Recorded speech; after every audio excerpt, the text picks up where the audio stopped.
Colonel मूल भार्गवा जी और thank you Hindu council of Australia जिन्होंने ये कार्यक्रम का आयोजन किया है। इस बुक को लॉन्च करने का आज का ये कार्यक्रम आयोजित किया है। विवेक जी जिन्होंने सबसे कोऑर्डिनेट किया और इंश्योर किया कि टाइम पर सब लोग एक साथ इकट्ठे हों और ये इवेंट अच्छे से ऑर्गेनाइज किया जा सके। इन्फिनिटी फाउंडेशन ऑस्ट्रेलिया, सेतु, हिंदू एसोसिएशन साउथ अफ्रीका और सभी बाकी पार्टनर ऑर्गेनाइजेशन जो एक साथ मिलकर आए हैं इस लॉन्च के लिए, आप सभी का बहुत बहुत आभार। ये इकट्ठा होना, ये यूनाइट होना, एक साथ आना, ये बहुत जरूरी हो चुका है। ये इसलिए भी जरूरी हो चुका है कि जो हमें इकट्ठा नहीं देखना चाहते उनके प्रयास हर रोज और भी ज्यादा घातक होते जा रहे हैं। वो हमेशा इस प्रयास में है कि हम चार लोग कभी इकट्ठे ना बैठ पाएं। हमारे ऊपर जब हमला हो तो अलग अलग हो और अलग अलग ही हम लड़के खत्म हो जाएं। इस किताब के साथ जो हुआ, जो करने की कोशिश की गई और जो उसके बाद में संयोग से होता चला गया, ये बिल्कुल सही कहा कि ये डिवाइन है, ये ईश्वरीय है। अब ये समय आ चुका है हिंदू जागरण का, हिंदू एकता का, और हमारे साथ अगर अन्याय हो तो हम इकट्ठे होकर बोलें, उसका भी समय आ चुका है। बिल्कुल सही कहा कि किसी ब्लूम्सबरी के भाग्य में भी नहीं था इस प्रकार की किताब को छापना जब हिंदू अपने दर्द को बताए। उसके लिए तो किसी गरुड़ को ही आना था। तीन तीन देवियों को एक साथ चलाने के लिए गरुड़ के अलावा और कोई वाहन संभव ही नहीं था। तो मैं तो बधाई देना चाहता हूं संक्रांत सानू जी को कि उन्होंने उस वक्त वो निर्णय लिया जिस वक्त लॉन्च के दौरान ब्लूम्सबरी ने विड्रॉ करने की घोषणा की मीडिया में। लेकिन ये सब कुछ जो हुआ, इसके पीछे का कारण क्या, आखिर क्यों बुक को रोकने की कोशिश इस हद तक की गई जिस हद तक आज तक शायद किसी किताब को रोकने की कोशिश नहीं की गई है। इसका कारण क्या था? इसका कारण यह था कि पहली बार हिंदुस्तान में दंगों में हिंदू विक्टिम है, इस बात को कोई खुल के कह रहा था। पिछले 70 सालों से और उससे पहले भी जितने भी दंगे हुए हैं उस सब में एक झूठ बेचा गया है और उसी झूठ के सहारे पिछली सरकार कम्युनल वायलेंस का बिल लेके आने वाली थी जिसमें शायद मेजॉरिटी हिंदू को पूरी तरह से क्रश करने के सारे प्रावधान थे। ये किताब उस झूठ को ध्वस्त करती है। हमारे साथ गुजरात से कई साथी जो ओरिजिनली गुजरात से हैं वो भी जुड़े हुए हैं। आज तक गोधरा में जब कार सेवकों की हत्या की गई ट्रेन को जलाकर, आज तक उसकी डॉक्यूमेंटेशन नहीं है हमारे पास। किन लोगों ने किया, क्यों किया, उसकी फंडिंग क्या थी, प्लानिंग क्या थी, कितने दिन पहले से प्लान कर रहे थे, आज तक हमारे पास उसकी डॉक्यूमेंटेशन नहीं है। उन दंगों की जिन दंगों को पूरी दुनिया में लगभग 17-18 सालों से बेचा जा रहा है गुजरात दंगों के नाम पर, उस तक की हम डॉक्यूमेंटेशन नहीं कर पाए थे 2002 में। उसके बाद जितने भी इस देश में हिंदुओं के ऊपर अत्याचार होते हैं हम उसकी डॉक्यूमेंटेशन नहीं कर पाए थे। और मैं बधाई देना चाहता हूं जिया, मोनिका अरोड़ा जी, सोनाली जी और प्रेरणा जी की टीम को। और यहाँ पर बहुत सारे लोगों को शायद मालूम ना हो, केवल दिल्ली दंगे नहीं, कठुआ कांड का सच भी मोनिका जी की टीम सामने लेके आई थी। जब कठुआ कांड में प्रोपेगेंडा, ऐसा भयानक झूठा प्रोपेगेंडा माँ दुर्गा के खिलाफ और हिंदू मंदिर के खिलाफ और हिंदुओं के खिलाफ सारे मीडिया में चलाया जा रहा था, तब अगर एक टीम गई जिसने जम्मू में इंटरव्यू लिए, महबूबा मुफ्ती से बात करी, जाकर कमिश्नर से बात करी इन्वेस्टिगेशन करने वाले, और सच को सामने लेकर आए, वो टीम भी यही टीम थी मोनिका अरोड़ा जी की। तो मैं बधाई देना चाहता हूँ। दिल्ली दंगों के बारे में भी उनकी ये किताब से पहले एक रिपोर्ट आई हुई है। वो रिपोर्ट उन्होंने दिल्ली पुलिस को दी है, एलजी को दी है, होम मिनिस्ट्री को दी है। इसीलिए इस किताब को रोकने की कोशिश की गई कि उनको पता था कि ये तो सच सामने आने वाला है। 6 महीने से तैयारी करके ट्रंप के आने के समय देश की राजधानी को जलाने की साजिश, सीएए के नाम पर सफेद झूठ बोल के मुसलमानों को भड़का के देश में अस्थिरता फैलाने की साजिश, दिसंबर से हो रहे दंगों को फरवरी में होने वाला दंगा बताने की साजिश, दिल्ली को एक तरह से एग्जाम्पल बनाने की कि अर्बन नक्सल और इस्लामिक जिहाद जब मिलकर झूठ बोलेंगे और दंगे करेंगे तो देश में कोई नहीं बचा सकता है। दूसरा एक्सपेरिमेंट उन्होंने अभी बेंगलोर में किया है 15-20 दिन पहले, इस डर से कि ये सच बाहर ना आ जाए। इस डर से कि उनकी तैयारी, उनकी वायलेंस की तैयारी का सच पूरी दुनिया को पता ना चल जाए, इस बुक को आखिरी दिन तक रोकने की कोशिश की गई है। मैं ये अपील करता हूं कि सब लोग इस किताब को पढ़ें, इसलिए भी पढ़ें कि कैसे वो लोग एक कानून जो भारत की संसद पास करती है उसके बारे में सफेद झूठ बोलते हैं, और केवल कोई एक संगठन के लोग नहीं बोल रहे, मीडिया में बैठे बड़े बड़े लोग झूठ बोल रहे हैं।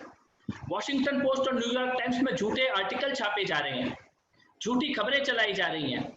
जो सफूरा जरगर जैसे लोग जो कांस्टेबल रतन लाल के मर्डर की प्लानिंग करते हैं और अगले दिन एक कांस्टेबल की हत्या करते हैं और डीसीपी अमित शर्मा को लगभग सड़क पे मार देते हैं, उनको बेकसूर बताने का कैंपेन चलाने वाला झूठा मीडिया, ऐसे वकील जो इनको बचाने के लिए कोर्ट में खड़े होते हैं, ये पूरा का पूरा जो इकोसिस्टम बन चुका है अर्बन नक्सल और इस्लामिक जिहाद का भारत में और पूरी दुनिया में, वो सियाटल में भी वही हो रहा है जो शाहीन बाग में किया जा रहा था।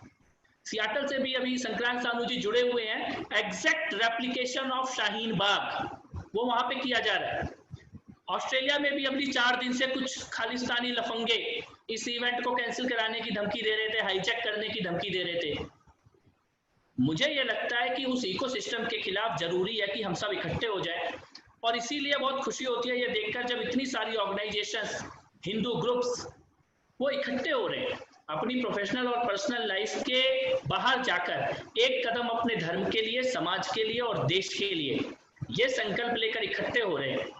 जब राज जी ने बोला कि इस बुक को तो हम गिफ्ट करेंगे, इस बुक पर हम डिस्कशन ऑर्गेनाइज करेंगे, हम इस पे रीडिंग क्लब बनाएंगे, yes that's what we need, क्योंकि वो तो अपने झूठ को बेच रहे हैं, तो हम अपने सच को क्यों ना बोले और बार बार क्यों ना बोले। जिस प्रकार का प्रोपेगेंडा दिल्ली दंगों में केवल इस बात पे कर दिया गया था, वो सड़क जहां 30 लाख लोगों को बंद कर दिया गया था, बच्चे स्कूल नहीं जा पा रहे थे, लोग अपनी नौकरी पे नहीं जा पा रहे थे, बीमार अस्पताल नहीं जा पा रहे थे, उस सड़क को खोलने के लिए कहना आतंकवाद बना दिया गया। उस सड़क को खोलने के लिए कहना ऐसा बना दिया गया जैसे हम कत्लेआम करने सड़क पर निकले हुए हैं, और कहने का बदला लिया गया सच में कत्लेआम करके, सच में दंगा करके, सच में दुकानों को और घरों को जलाकर। प्रीति गर्ग की दास्तान इस बुक में लिखी हुई है। दूसरे फ्लोर से उस महिला ने अपने बच्चों को नीचे फेंक दिया क्योंकि उसके घर को जला दिया गया था। क्यों जला दिया गया था? क्योंकि सड़क खोलने के लिए कह दिया गया। मुझे ये लगता है कि हम सब लोग यहाँ जानते हैं कि इस वक्त देश में क्या चल रहा है। हम सब लोग ये जानते हैं कि ये कोई सीएए के विरोध में लड़ाई नहीं थी, ये लड़ाई थी कि 370 कैसे खत्म हो गया, ये लड़ाई है कि राम मंदिर कैसे बन रहा है, ये लड़ाई है कि हमारे वोट के बगैर कोई सरकार कैसे चुन के आ रही है, क्योंकि वो तो किंग मेकर बने बैठे थे। उसके खिलाफ सीएए के खिलाफ भी झूठ बोला गया है। फ्यूचर में जब यूनिफॉर्म सिविल कोड आएगा उसके खिलाफ भी ऐसे ही झूठ बोला जाएगा। जब पॉपुलेशन कंट्रोल का कानून आएगा तब भी ऐसे ही प्रोपेगेंडा और दंगा सड़कों पे करने की तैयारी की जा रही है, और इसीलिए हम सब लोगों का इकट्ठा होना जरूरी है, सत्य बोलना जरूरी है। मैं बहुत बधाई देना चाहता हूँ तीनों लेखिकाओं की इस टीम को। मोनिका अरोड़ा जी सुप्रीम कोर्ट में, हाई कोर्ट में भी दिल्ली दंगों के मामलों में प्रखरता के साथ खड़ी हैं।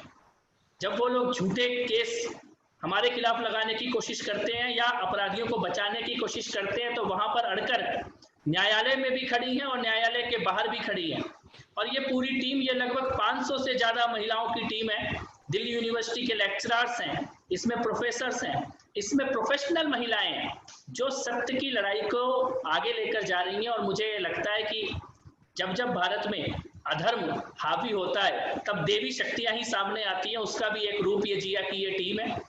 एक चीज और मैं आप लोगों से कहना चाहता हूं जो मुझे नहीं लगता शायद मोनिका जी पसंद करेंगी कि मैं यहाँ बता रहा हूँ, लेकिन हम सबको आभारी होना चाहिए कि वो इस कार्यक्रम में ज्वाइन कर रही हैं। मोनिका जी और उनका पूरा परिवार कोरोना पॉजिटिव टेस्ट हो चुका है और लगभग 5-7 दिन से बेड रिडन है पूरी फैमिली, और खुद मोनिका जी भी, और उन्होंने किसी को बताया तक नहीं, और इस कार्यक्रम में बस आकर बैठी हैं और हिस्सा ले रही हैं। ये नमन करने योग्य है, ये प्रोफेशनलिज्म, ये समर्पण, ये कर्तव्य निष्ठा, क्योंकि ये आसान नहीं होता। उनके लिए बड़ा आसान था, केवल एक मैसेज ड्रॉप कर देती कि मैं नहीं ज्वाइन कर पाऊंगी, और मैं उम्मीद भी यही कर रहा था कि उन्हें ज्वाइन नहीं करना चाहिए, लेकिन उसके बावजूद भी वो बिल्कुल अपराइट सीधा बैठ के इस कार्यक्रम में हिस्सा ले रही हैं और अपनी बात रख रही हैं। ये बताता है कमिटमेंट कॉज को लेकर। संक्रांत सानू जी 24 घंटे के अंदर लिंक को जब उन्होंने अपलोड कर दिया करुणा की वेबसाइट पर, और अगले दिन ही लोग बुक को प्री बुकिंग कर पा रहे थे। वो बताता है कमिटमेंट कॉस्ट को लेकर। कोई भी पब्लिशर तुरंत नहीं कर सकता उन परिस्थितियों में जब उनको पता है कि पब्लिशिंग की दुनिया का माफिया उसके पीछे पड़ने जा रहा है। आज ब्लूम्सबरी का नोटिस है संक्रांत सानू के ऊपर, ब्लूम्सबरी का नोटिस है मोनिका अरोड़ा जी के खिलाफ, मोनिका अरोड़ा जी का भी नोटिस है ब्लूम्सबरी के खिलाफ, वो एक अलग बात है, और जो ब्लूम्सबरी को बहुत महंगा पड़ने वाला है। तो इन परिस्थितियों में ये सब लोग मिलकर काम कर रहे हैं, और इसे ही हम कह सकते हैं हिंदू इकोसिस्टम के निर्माण होने की शुरुआत हो चुकी है। ऑस्ट्रेलिया में, साउथ अफ्रीका में बैठे अपने सभी लोगों से जो इस कार्यक्रम में जुड़े हैं फेसबुक के माध्यम से और इस सीधे संस्था के माध्यम से, सबको मैं नमन करता हूं, और मैं ये आशा करता हूं कि ये केवल एक शुरुआत होगी हम सबके इकट्ठा मिलकर काम करने की, और इसके बाद देश में और दुनिया में जहां कहीं भी हिंदू समाज के ऊपर कभी कोई संकट आता है या कोई हमलावर हम पे हावी होने की कोशिश करता है, तो हम इकट्ठे होंगे, इकट्ठे होकर प्रतिकार करेंगे और प्रखरता के साथ हिंदू विषयों को और हिंदू मुद्दों को रखेंगे। पुनः हिंदू काउंसिल का, लेखिकाओं का और प्रकाशक का, सभी लोगों का बहुत बहुत आभार। Thank you. जय हिंद, वंदे मातरम।